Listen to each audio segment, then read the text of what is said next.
Hello guys, അപ്പോൾ നമ്മളിന്ന് ഞാനിന്ന് സ്കൂളില്ലാത്ത ദിവസമായതുകൊണ്ട് ഞാനെന്താ ഒരു വീട്ടിലേക്ക് വന്നിട്ടേക്കാം. നമ്മൾ ഇപ്പോൾ ഇടുക്കിയിലാണുള്ളത്.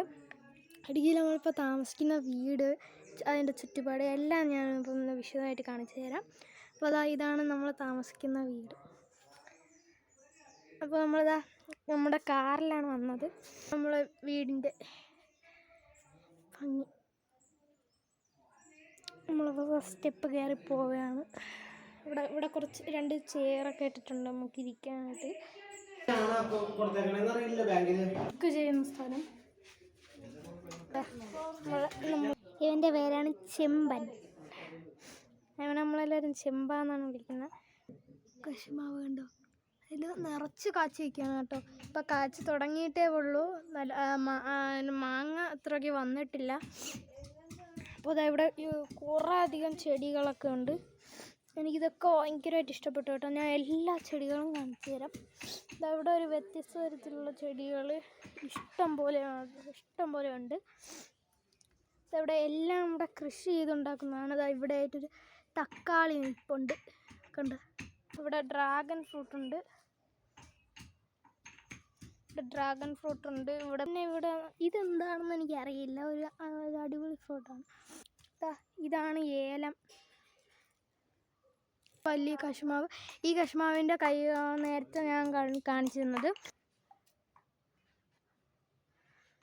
കണ്ടോ. നമ്മൾ വന്നു കഴിഞ്ഞാൽ ഏലത്തിൻ്റെ നല്ല മണം അടിക്കും. ഇവിടെ മൊത്തം ഏലത്തിൻ്റെ കൃഷിയാണ്. ഇവിടെ രാവിലെ സമയത്തൊക്കെ ഈ കാട്ടുകോഴികളൊക്കെ ഇവിടെ വരാറുണ്ട്. ഇന്ന് രാവിലെ നമ്മൾ ഒരെണ്ണത്തിനെ കണ്ടായിരുന്നു, ഒരു കാട്ടുപൂവൻ കോഴി. അച്ഛൻ അടുത്തേക്ക് ഒന്ന് നോക്കിയായിരുന്നു. നല്ല രസമുണ്ട് കാണാൻ. ഈ ഏലത്തിൻ്റെ തോട്ടത്തിൽ ഒരു ചെറിയ ഭാഗമാണ് കണ്ടത്. നമ്മൾ ആ തോട്ടത്തിനുള്ളിലേക്ക് കയറിയിരിക്കുന്നു. ഇവിടെ നിറച്ച് ഏലമാണ്. ഏലവും കാപ്പിയും ചുക്ക് ഇതെല്ലാം ഉണ്ട്. ഇടയ്ക്കിടയ്ക്ക് റബ്ബറുകളൊക്കെ ഉണ്ട് കേട്ടോ. ഈ റബ്ബർ ഇതിനൊക്കെ തടസ്സമാണ്. അപ്പോൾ അതവിടെ റബ്ബറുണ്ട്, എല്ലാം ഉണ്ട്. ഇവിടെ ഇല്ലാത്തതായിട്ട് ഒന്നും കാണുന്നില്ല. ഇവിടെ മുരിങ്ങ അങ്ങനെയുള്ള എല്ലാ സംഭവങ്ങളും ഉണ്ട്. കാപ്പി ഇതെല്ലാം ഉണ്ട്. കാപ്പി ചുക്ക്. ഇതാണ് ഇവിടുത്തെ വെള്ളത്തിന് വേണ്ടിയിട്ട് എടുക്കുന്നത്. ഈ കൃഷിക്കൊക്കെ നനയ്ക്കാൻ വേണ്ടിയിട്ട് ചെറിയ ഡ്രമ്മുകളിലൊക്കെ വെള്ളം എടുത്ത് വയ്ക്കാറുണ്ട്. ഇതാണ് നമ്മൾ താഴേക്ക് നോക്കിയുള്ള വ്യൂ. അവിടെ ആയിട്ടാണ് നമ്മളെ വീട് വരുന്നത്. അവിടെ എനിക്ക് കാപ്പി, പിന്നെ അങ്ങോട്ടൊക്കെ കുറേ സംഭവങ്ങളുണ്ട്. അത് നമ്മൾ പിന്നെ എടുത്ത് കാണിച്ചു തരാം. ഇപ്പോൾ ഇവിടെ മാത്രമേ നിൽക്കുന്നുള്ളൂ. നമ്മൾ ഒറ്റയ്ക്കൊന്നും അങ്ങോട്ട് പോകാറില്ല. നമ്മൾ മുമ്പ് പോയിട്ടുണ്ട്. നമ്മൾ എല്ലാവരും കൂടെ ആയിട്ട് അകത്തോട്ട് പോയിട്ടുണ്ട്. ഇന്നിവിടെ നമ്മൾ ലാസ്റ്റ് ദിവസമാണ്. ഇന്നാണ് നമ്മളിനി തിരിച്ച് വീട്ടിലേക്ക് പോകുന്നത്. ഇതിലൊക്കെ ഏലക്ക ഉണ്ടായി നിൽക്കുകയാണ്. കാ വന്ന് തുടങ്ങി. അതിൽ കുറേയൊക്കെ ഏലക്ക നമ്മൾ പറിച്ചെടുത്തുമായിരുന്നു. നിങ്ങൾ ഉറപ്പായിട്ടും ഇവിടെ വരണം കേട്ടോ. ഇത്ര അടിപൊളിയായിട്ടൊരു സ്ഥലം നിങ്ങൾ ഇതുവരെ കണ്ടിട്ടുണ്ടാവില്ല. ഇത് നമ്മൾ ഇടുക്കിയിലെ വെള്ളത്തൂവൽ എന്ന സ്ഥലത്താണ്. നമ്മളിവിടെ ഒരുപാട് സ്ഥലത്ത് പോയി കേട്ടോ. ഇവിടെയുള്ള മുന്തിരിത്തോട്ടത്തിലും എല്ലാ സ്ഥലത്തും നമ്മൾ പോയിട്ടുണ്ടായിരുന്നു. വളരെ ഭംഗിയായിരുന്നു കേട്ടോ. നമ്മളെ മുന്തിരിത്തോട്ടത്തിൻ്റെ അവിടെ ഇത് എടുത്തിട്ടുണ്ടായിരുന്നു. അതിൻ്റെ ഫോട്ടോയും വീഡിയോ ഒക്കെ നമ്മൾ ഉറപ്പായിട്ട് അയക്കുന്നതായിരിക്കും.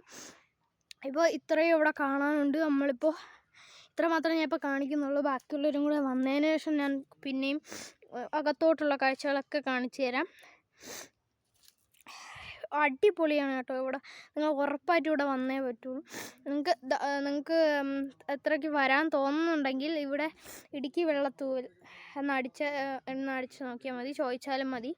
ഇടുക്കിയിൽ എന്തായാലും വരാൻ പറ്റുമെങ്കിൽ വരിക. അടിപൊളിയാണ് കേട്ടോ ഇവിടെയൊക്കെ കാണാൻ. ഇവിടെ രാവിലെയും രാത്രിയും ഭയങ്കര മഞ്ഞാണ് കേട്ടോ. നല്ല തണുപ്പാണ്. നമുക്ക് ഇതാണ് നമ്മളെ വീട്. വീടിൻ്റെ അവിടെ നിന്ന് നമ്മൾ നടന്നു പോകുന്നു. ഇവിടെ ഒരു പ്രത്യേകതരം ചെടിയുണ്ട്. ബഡാക്കി നിർത്തിയിരിക്കുന്നതാണ്. ഒരു മരത്തിൻ്റെ മണ്ടയിൽ വേറൊരു ചെടീനെ വെച്ച് പിടിപ്പിച്ചിരിക്കുന്നതാണ്. അതൊക്കെ ഞാൻ കാണിച്ചു തരാം. അതൊക്കെ അകത്തോട്ടാണ്.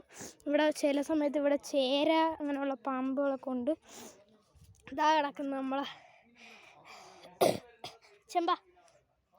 ഇതാണ് ഞാൻ പറഞ്ഞ സ്ഥലം. ഇവിടെ മൊത്തം കൃഷി ചെയ്തിരിക്കുകയാണ്. ഇവിടെ ഏറ്റവും നല്ലോണം കൃഷി കൃഷി ചെയ്യുന്നുണ്ട്.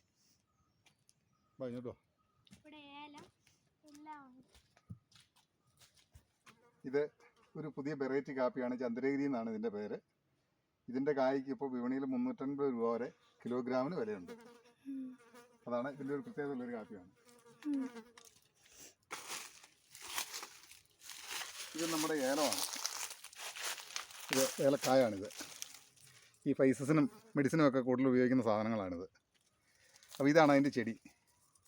ഇതാണ് ഈ വള്ളിയിലാണ് ഇതിൻ്റെ കായകളുണ്ടാകുന്നത്. ഇതുപോലെ കായ ഉണ്ടായിട്ട് ഈ കായ ഉണ്ടാകും.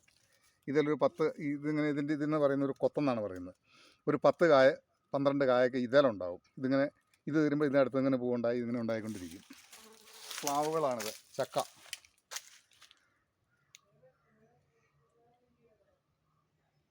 ഈ മരം ഇത് കൊക്കോ മരമാണ്. കൊക്കോ കാപ്പി കാർബറിയുടെ മിഠായിയൊക്കെ ഉണ്ടാക്കുന്ന ഇതിൻ്റെ പരിപ്പ് കൊണ്ടാണ്. ഇത് നമ്മളുടെ ജാതിയാണ്. ഇതാണ് ജാതി. ഇത് ജാതി മരവും ഇത് ജാതി കായും. ഇത് ബഡ് ചെയ്ത് ഇത് ബഡ് ചെയ്ത് നിർത്തിയേക്കുന്ന മരമാണ്. നമ്മളൊരു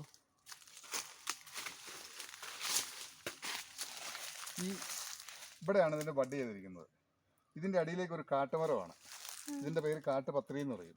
അത് മലകളിലുണ്ടാകുന്ന വലിയ വനങ്ങളിലും മലകളിലും ഒക്കെ ഉണ്ടാകുന്ന വലിയൊരു മരമാണ്. അതിൻ്റെ തൈ വെച്ചേച്ച് നമ്മൾ ജാതിയുടെ കണ്ണെടുത്ത് വഡ് ചെയ്ത് ഇതിൻ്റെ മുകളിലേക്ക് ജാതി, ഇതിൻ്റെ താഴേക്ക് കാട്ടുപത്രി എന്ന് പറയുന്ന മരമാണ്. ഇതിൻ്റെ പ്രത്യേകത എന്താണെന്ന് വെച്ച് കഴിഞ്ഞാൽ കാറ്റ് വന്നു കഴിഞ്ഞാൽ പെടന്നു പോകില്ല. ഇത് തായ്വേരുണ്ട്. ഈ വെള്ളം ഈ ഭൂമിക്ക് അടിയിൽ ചെന്ന് വെള്ളം വലിച്ച് ജാതിക്ക് ഇവൻ്റെ വേരുകളിൽ നിന്ന് വെള്ളം വലിച്ച് ഈ ജാതിക്ക് എപ്പോഴും അതിനുള്ള സംരക്ഷണം കൊടുത്തുകൊണ്ടിരിക്കും. അങ്ങനെയുള്ള പ്രത്യേകത ഉണ്ട് ഈ കാട്ടുപത്രിയിൽ. ഇതാണ് വടി ചെയ്യുമ്പോൾ. അതാണ് ഇതിൻ്റെ പ്രത്യേകത. ഇത് കാറ്റ് വന്നാൽ ഇത് ഒടിയും അല്ലാതെ പെടന്നു പോകില്ല. ജാതി മരത്തിന് എന്ന് പറയുമ്പോൾ തായ്വേരില്ലാത്ത ചെടിയാണ്. അപ്പോൾ കാറ്റ് വന്നു കഴിഞ്ഞാൽ ഈ ഹൈ റേഞ്ച് മേഖലകളിലൊക്കെ കാറ്റ് വന്നു കഴിഞ്ഞാൽ ഇത് മറിഞ്ഞു പോകുന്നൊരു സ്വഭാവമുണ്ട്. പെടന്നു പോവുക, മറിഞ്ഞു പോകുക എന്നൊക്കെ പറയും. ഈ സാധനം മറിഞ്ഞു പോകില്ല. ഇനിയിപ്പോൾ ഒരു കാറ്റ് വന്നാൽ പോലും ഒടിഞ്ഞു പോയാൽ പോലും ഈ സാധനം മറിഞ്ഞു പോകില്ല. അതാണ് ഈ കാട്ടുപത്രിയുടെ ഒരു പ്രത്യേകത. അപ്പോൾ നമ്മളിത് ഒരു 4 അടി 5 അടി ഒരു 4 അടി പൊക്കത്തിലാണിത് ഈ ജാതി വെട്ടി ചെയ്തിരിക്കുന്നത്. അതുകൊണ്ടുള്ള പ്രത്യേകത എന്താണെന്ന് വെച്ചാൽ നമുക്ക് ഇതിൻ്റെ അടിയോടെ നടന്ന് ഇതിൻ്റെ കാ പെറുക്കിയെടുക്കാൻ പറ്റും. നമ്മൾ ജാതി തൈ മേടിച്ച് തരുവാണെങ്കിൽ ഇതിൻ്റെ ചുവട്ടിൽ നിന്ന് ഇവിടെ മുതൽ ഇങ്ങനെ നിലത്തോടെ എല്ലാം അടിഞ്ഞിങ്ങനെ ശിഖരങ്ങൾ കിടക്കും. അപ്പോൾ നമുക്ക് കായൻ്റെ ചുവട്ടിൽ വീഴുന്ന കാ പെറുക്കാനും ഒക്കെ ബുദ്ധിമുട്ടുണ്ടാകും. അതുകൊണ്ട് നമ്മളൊരു 4 അടി പൊക്കി ജാതിയുടെ കണ്ണത്തെ വടി ചെയ്തിരിക്കുന്നത്. അപ്പോൾ നമുക്ക് ഇതിൻ്റെ അടിയിൽ കൂടെ നടന്ന് കാ പെറുക്കിയെടുക്കാൻ പറ്റും.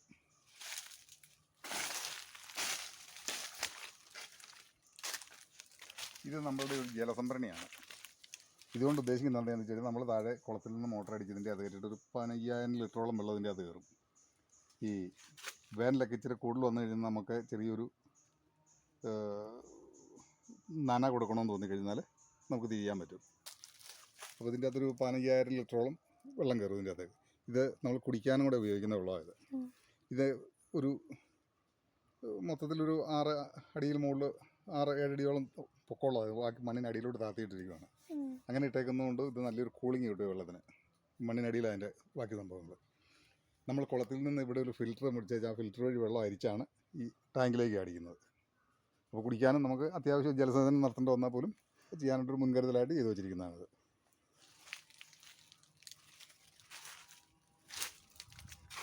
പിന്നെ ഇതൊരു തേക്ക് മരമാണ്. ഈ ഫർണിച്ചറുകൾക്കൊക്കെ കൂടുതൽ ഉപയോഗിക്കുന്ന ഏറ്റവും നമ്പർ 1 എന്ന് പറയുന്ന ഒരു സാധനമാണ് തേക്ക്. ഈ തേക്കിൻ്റെ കാതിൽ നമ്മളൊരു സാധനം പണിതിട്ട് കഴിഞ്ഞാൽ തലമുറകളോളം ലാസ്റ്റ് ചെയ്യും. സാധനം ഇതിൻ്റെ കാതിലെടുത്ത് നമ്മൾ പണിത് റബ്ബർ മരമാണ്. ഇവനെ നമ്മൾ റബ്ബർ വെട്ടുക എന്നൊക്കെ പറഞ്ഞിട്ട് ടാപ്പിയ വെട്ടുക എന്നൊക്കെ പറയുന്നത്. ഒരു പ്രത്യേകതരം കത്തി കൊണ്ട് ഇവിടെ വരഞ്ഞ് ഇവിടെ ഒരു ചില്ലെന്നാണ്, റബ്ബർ ചില്ലെന്നാണ് പറയുന്നത്. ഇപ്പോൾ ഇവിടെയുള്ളവർക്കൊക്കെ അറിയത്തില്ലാത്ത ഒരുപാട് ആൾക്കാരുണ്ട്. മോനൊന്നും അറിയത്തില്ലായിരിക്കും. അത് ചെയ്യാറുണ്ട്. അപ്പോൾ ഈ ചിരട്ട ഇങ്ങനെ വെച്ച് ഈ ചിരട്ടയ്ക്കകത്ത് ഇങ്ങനെ പാല് ഇവിടെ ഇങ്ങനെ ഒരു ചില്ലുണ്ട്, അത് അടിക്കും. ഇപ്രാവശ്യം നമ്മൾ വെട്ടാൻ തുടങ്ങിയില്ല. അടിച്ച് ഇവനെ ഈ പാലെടുത്തേച്ച് നമ്മൾ ഉറയൊഴിക്കാമെന്ന് പറയും. ആസിഡെല്ലാം ചേർത്തൊരു ചെറിയൊരു പാത്രം, ഒരു ഡിഷെന്ന് പറയുന്നതിന് അലുമിനിയത്തിൻ്റെ ഒരു ഡിഷാണ്. അതിൻ്റെ അകത്ത് ഒഴിച്ച് വെച്ച് ഇതിനെ കട്ടിയാക്കിയിട്ട് നമ്മുടെ അപ്പുറത്തിരിക്കുന്ന റോള് കണ്ടില്ല മിഷൻ, അതിൽ കയറ്റിയവനെ നിരത്തി എടുത്തിട്ട് അതിലൊരു അച്ചുണ്ട്, അച്ചത്തെ പതിപ്പിച്ച് നമ്മൾ ഉണങ്ങി നമ്മൾ വിപണി കൊണ്ട് കൊടുക്കുവാണ് ഈ സാധനം. ഇവിടെ ഏലമാണ്. ഏലവും കുരുമുളകും കാപ്പി ഒക്കെയാണ് നമ്മൾ മൊത്തത്തിൽ എല്ലാം കൂടെ കൂടിയൊരു കൃഷിയാണ് ഇപ്പം നിലവിൽ ചെയ്തുകൊണ്ടിരിക്കുന്നത്. ഇത് മഴയായി കഴിയുമ്പോൾ നമ്മൾ ഈ മഴ പെയ്ത് കഴിയുമ്പോൾ ഈ സാധനമെല്ലാം ഈ ഉണങ്ങി നിൽക്കുന്നതെല്ലാം ഇങ്ങനെ പൊളിച്ച് കളയണം. അതിനെ ഒരുക്കുക എന്ന് പറയും. ഒരുക്കി ഇങ്ങനെ നിർത്തി ഈ കായ ഇതൊക്കെ ഇപ്പം കാ വിരിഞ്ഞ് വരുന്നൊരു ഭാഗമാണ്. ഇപ്പോൾ ഇതിൻ്റെ തുടക്കമാണ്. മഴയൊക്കെ ആയി കഴിയുമ്പോൾ അത് നല്ല രീതിയിലായിക്കോളൂ. അപ്പം അങ്ങനെ ഉള്ള ഏലമാണിത്. ഏലം നമുക്കൊരു 2-3 സൈസ് വെറൈറ്റി ഏലങ്ങളുണ്ട്. അതിൽ വലിയ കുഴപ്പമില്ലാത്ത ഇതിൻ്റെ പേര് ഞർലാനി എന്നാണ് ഈ ഏലത്തിൻ്റെ പേര്. ഇതിൻ്റെ പേര് അപ്പോൾ വേറെ 2-3 വേറെ വെറൈറ്റി 2-3 സൈസ് വേറെ ഉണ്ട് നമുക്ക്. ഇത് ചാമ്പ എന്ന് പറയുന്ന ഒരു മരമാണ്. അതിൻ്റെ പഴമൊക്കെ നമ്മൾ പറിച്ച് ഉപയോഗിക്കുന്നതാണ്. ഒത്തിരി ആൾക്കാർക്ക് അറിയത്തില്ലാത്ത ഒറ്റപ്പെട്ട ആരെങ്കിലും ഉണ്ടെങ്കിൽ പോലും അറിയാൻ വേണ്ടി പറയുന്നതാണ്. ഇത് ആണ് ചാമ്പ എന്ന് പറയുന്ന മരമാണത്. അതിൽ കാ വിരിഞ്ഞ് വരുന്നതേ ഉള്ളൂ. അത് പഴുത്തൊരു റോസ് കളർ വരും പഴുത്ത് കഴിയുമ്പോൾ. അപ്പോൾ ഈ വേനക്കൊക്കെ ആകുമ്പോൾ ഒരു ചെറിയൊരു മധുരം ഉള്ളതുകൊണ്ട് ചില സീസണിൽ മഴയൊക്കെ ഉള്ള കൂടുതലുള്ള സമയത്ത് ചെറിയൊരു പുളി പോലെയും വരും. നല്ലൊരു ഫ്രൂട്ട്സാണത്. റംബൂട്ടാൻ എന്ന് പറയുന്ന മരമാണ്. റംബൂട്ടാൻ ഇച്ചിരി പൊങ്ങിപ്പോയി അത്. അപ്പോൾ ഇവനെ ഇപ്പോൾ കായുടെ സീസൺ അല്ല. അത് റംബൂട്ടാൻ എന്ന് പറയുന്ന മരമാണിത്. ഇതാദ്യം പറഞ്ഞ് കുരുമുളക് എന്ന് പറയുന്ന സാധനമാണിത്. നമ്മൾ വിളവെടുക്കാറായി നിൽക്കുന്നതാണ്. ഇതൊക്കെ വിളവെടുത്തിട്ടാണ് പഴുത്ത കുരുമുളക് എന്ന് പറയുന്നത് ഇതാണ്. ഇതൊക്കെ ശരിക്കും വിളവെടുക്കാൻ പാകമായി നിൽക്കുന്നതാണ്. നമ്മൾ എടുത്തോണ്ടിരിക്കുക ഇപ്പം നിലവിൽ. ഇതല്ലേ ചില്ലെന്ന് പറയുന്നത്? ഇതാണ് ചില്ല്.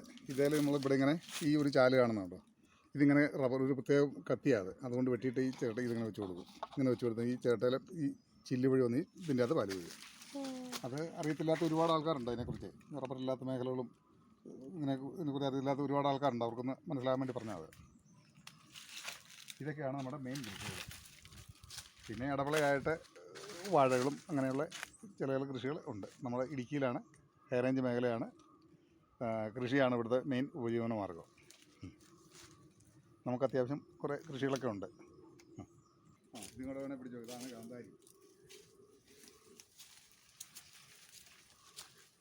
ഇതാണ് ഈ കാന്താരി എന്ന് പറയുന്ന സാധനം. കാന്താരി മുളക് എന്ന് പറയും. ഹൈ റേഞ്ചിൽ ഇപ്പോൾ എങ്ങനെയാണ് അറിയപ്പെടുന്നത്, വേറെ പേരുണ്ടോയെന്ന് എനിക്കറിയില്ല.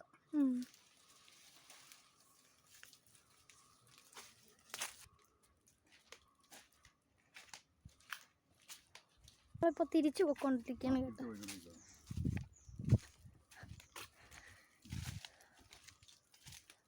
ഇവിടെ രാവിലെയും രാത്രിയൊക്കെ നല്ല തണുപ്പാണ്. രാവിലെയും രാത്രിയിലേക്ക് അത്യാവശ്യം തണുപ്പുണ്ട്. അങ്ങനെ ഉച്ചയൊക്കെ ആകുമ്പോഴത്തേക്കും ചൂടുണ്ടെങ്കിൽ നമുക്ക് ഇവിടെ ഈ ഇങ്ങനെ മരങ്ങളും ഒക്കെ ഉള്ളതുകൊണ്ട് നമുക്ക് ഇതിൻ്റെ അകത്ത് ഈ പറമ്പിലോട്ടും കയറി കഴിഞ്ഞാൽ കൂടുതലും മരങ്ങളൊക്കെ ഉള്ളൊരു പ്രത്യേക കൂളിംഗ് ഉണ്ട് ഇതിൻ്റെ അകത്ത് ഇവിടെയൊക്കെ.